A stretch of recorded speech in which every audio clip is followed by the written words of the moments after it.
Good evening, Bahamas. Coming up tonight. A tip leads to the capture of illegal Haitian migrants in western New Providence. Former Immigration Minister Fred Mitchell tells us why he thinks those migrants landed here in New Providence. The Commodore of the Defense Force defends his organization.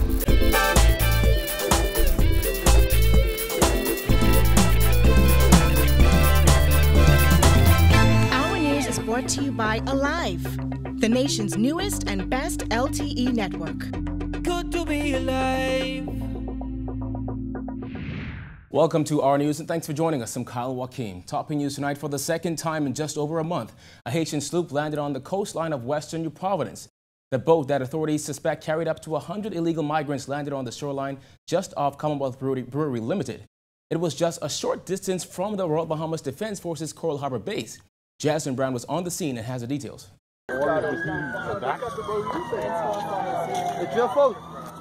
Wow.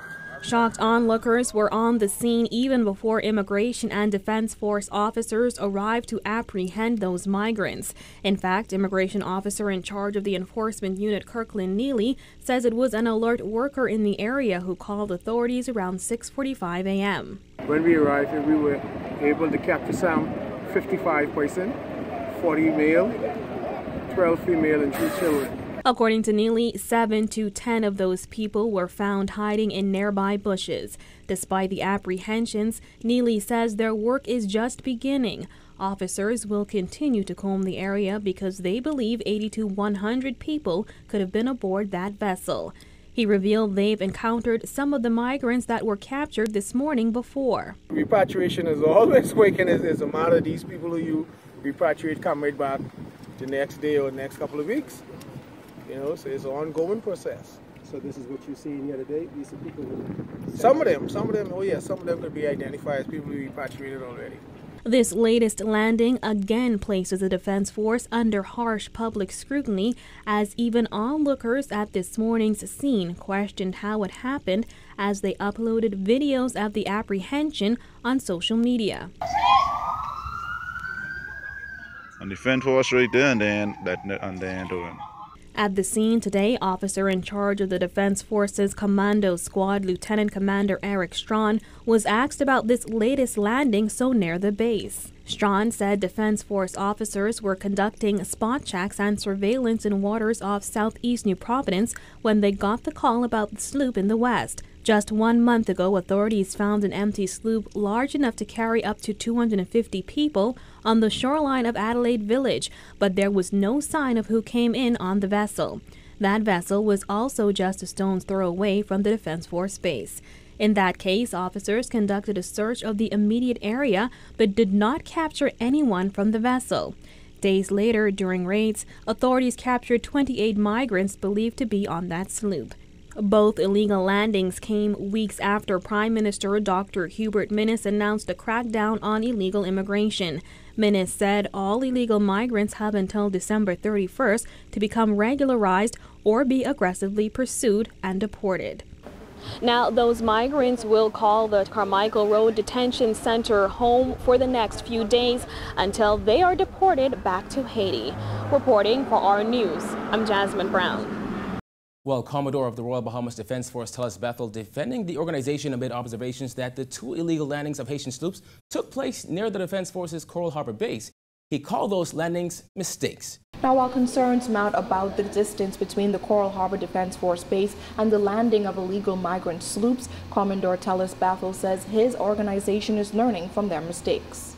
Of course, we have missed it on 2 occasions, and what I believe in doing is improving upon the mistakes that are made and learn from your lessons and continue to do better.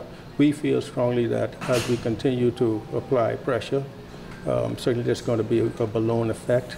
We must remember that people, we're living in a different day, dealing with a different generation of people who think, who plan, who plot. And so as they monitor what we do and as we make our changes, they'll be making their changes, so it becomes a cat and mouse game. Bethel says he understands the concerns of Bahamians over the ability of the Defense Force officers to properly protect the country's border, given the proximity of the last 2 landings. The plan is now to improve, according to the Commodore. Of course, we have this situation developing. Of course, this has been the second one within a month, and so the concerns, as I mentioned earlier, is understandable. If you will recall, over a period of time, we've had a number of landings on the eastern, southeastern sector of the island, and for some time now that has been at a standstill. And we noticed that those who are engaged in smuggling are shifting the way they operate, and we certainly have to shift as well. Bethel says his officers will now have to adapt to this new trend of migrants coming to the west. While we do use the sea patrols, we also use air patrols, and we have also employed coastal patrols by land. And with this new development, we're gathering that certainly people are moving a lot further west of the island and west of Coral Harbor Base. The first landing was actually about 2.5 miles west of Coral Harbor. This third one is about 3.5 miles west of Coral Harbor. And so what we're doing now is deploying persons on land to actually keep watch until we continue to move forward with the development of our bases in the south. According to the Commodore, officers were on patrol in that area throughout the night, but said it all comes down to visibility and being in the right place at the right time. You look at the range of visibility, for example, you may have, on a good day, you may be able to see about 6 or 7 miles out to sea. So certainly with such vessels, they can stay offshore beyond that until they get to an area where they feel as though it's safe to come into shore. Coincidentally, we have had persons throughout the course of the night patrolling along the coastal areas by sea and by on land, and it just so happens from time to time, what I speak to a balancing act, to be able to be in the right place at the right time. Now, while beefing up the use of technology, they'll also be adding more patrol aspects in western New Providence. Reporting for our news, I'm Georgia Bain. The F&M government having a minister of Haitian descent is a welcoming sign to illegal migrants. That's according to PLP Chairman Fred Mitchell, who says the government ended key policies that would have kept migration at bay. Jared Higgs sat down with the former immigration minister and filed this report. As dozens of illegal migrants landed on the shores of southwest New Providence early this morning, former immigration minister Fred Mitchell says the FNM's, quote, open border policy, end quote, is coming back to haunt the governing party. He says despite the government's tough talk on immigration, its sympathies are made clear by the fact that Frankie Campbell, whose Haitian mother came to the Bahamas illegally by boat, is a cabinet minister. What happened, I think, though, is perceived that this administration would be softer on the question of migration. In fact, the fact that one of its cabinet members is in fact the product of that source was a liaison to that community, and so it sent out a signal that once the F&M got in power, that this whole situation of enforcement was going to ease. This isn't the first time that Campbell's ancestry has landed him in the spotlight. Back in October, he shot down speculation over whether he held passports for 2 countries, something that could have potentially disqualified him from being a member of parliament. He eventually produced a Bahamian passport and a diplomatic passport to clear up the confusion. Later that month, though, an affidavit circulating on social media raised further questions. Campbell defended himself, stating that he is as Bahamian as Kong salad. As for Mitchell, he says when Campbell's cabinet colleague, Immigration Minister Brent Simonet, ended key policies laid out by the former government, the Minnis administration essentially laid out a welcome mat for potential migrants. And that is the real reason for the enforcement of the immigration policy. It was too loose. No one had any identification. Kids are born here and they refuse to get identity documents and plead ignorance and so on and so forth. All of that was supposed to run out on the 1st of November 2014, and that included permits into the schools. Now they've scrapped the requirement for the schools, so that sent out a signal that it's loose times again, and anybody can come and ground themselves in the Bahamas by simply having children here. Now we asked Mitchell whether his ministry's pre-election approval of hundreds of citizenship applications would have contributed to the perception that the country's immigration policies were becoming more liberalized. He denied that, saying that there wasn't a citizenship granting exercise, calling it a fairy tale. Again, that's a myth. If you go back and look at the granting of citizenships and permanent residence with the right to work, there's no special bulge that I'm aware of. The cabinet was very stingy with the granting of these things. Upon assuming office, Immigration Minister Brent Simonet revealed that between January and April of this year, 573 citizenship applications were granted, putting the former government on track to grant 1,719 applications if it kept the same pace for the remainder of the year. In 2016, 789 applications were granted. Reporting for our news, I'm Jared Higgs. 4 Water and Sewage Corporation employees, including one executive, have been placed on administrative leave pending the outcome of an internal investigation. Water and Sewage Chairman Adrian Gibson would not go into specifics but said it all stemmed from one allegation. One thing led to another. When the investigators went in and started to conduct their assessments, one thing led to another, and like I said, other issues arose that were of concern. The matter is sensitive. Works Minister Desmond Bannister told the Nassau Guardian there have been no findings in relation to anyone placed on administrative leave. He added that he didn't want to say much as to negatively impact the careers of those people he views as professionals.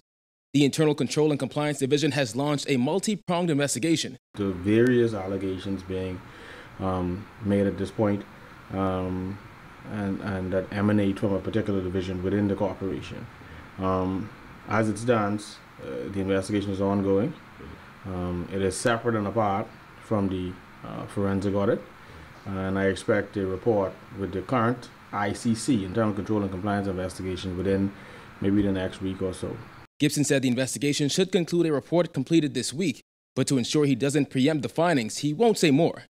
The investigation comes as the board and government await the conclusion of a forensic audit by accounting firm Ernst & Young, ordered in September. According to Gibson, he should have the report on his desk before Christmas. The forensic audit is in its last stages. I expect that to be done, if not this week, next week. The forensic auditors are at present completing their report. It was just one of several forensic audits ordered throughout various government entities following the F&M's victory in May. The chairman said upon taking office, he realized that there needed to be a culture shift at Water and Sewage, which will require, based on the results of this audit, some painful decisions. The corporation has had financial challenges. No, it's not profitable. Quite frankly, it has been a loss-making entity for some years. It runs right now we have a deficit of more than 150 million at the corporation. And so you have to take a bitter pill to turn things around. And I think myself as the chairman of the board, the minister and the government at large wants to see utility companies like the Water and Sewage Corporation, BEC and others turn around and attain that full potential that, it could attain. Save the Bays has given the government 14 days to settle nearly $800,000 in damages and legal costs related to a Supreme Court ruling involving former Minister of Education Jerome Fitzgerald. In a letter dated December 8th and addressed to Fitzgerald and the Office of the Attorney General, Attorney Fred Smith QC instructed the former Marathon MP to settle the cost of his client's appeal, as ordered by the appellate court, totaling $641,000, in addition to the $150,000 the Supreme Court ordered Fitzgerald to pay. In August 2016, Supreme Court Justice Indra Charles ruled that Fitzgerald breached the privacy rights of members of environmental group Save the Bays when he read their private emails in Parliament last March. In addition to the $150,000 in damages, the court granted Save the Bays a permanent injunction prohibiting the then Education Minister from disclosing or publishing any private information belonging to the group without its consent. Still to come on our news, a traffic accident on East Bay Street leaves 7 people injured. The details are after this break.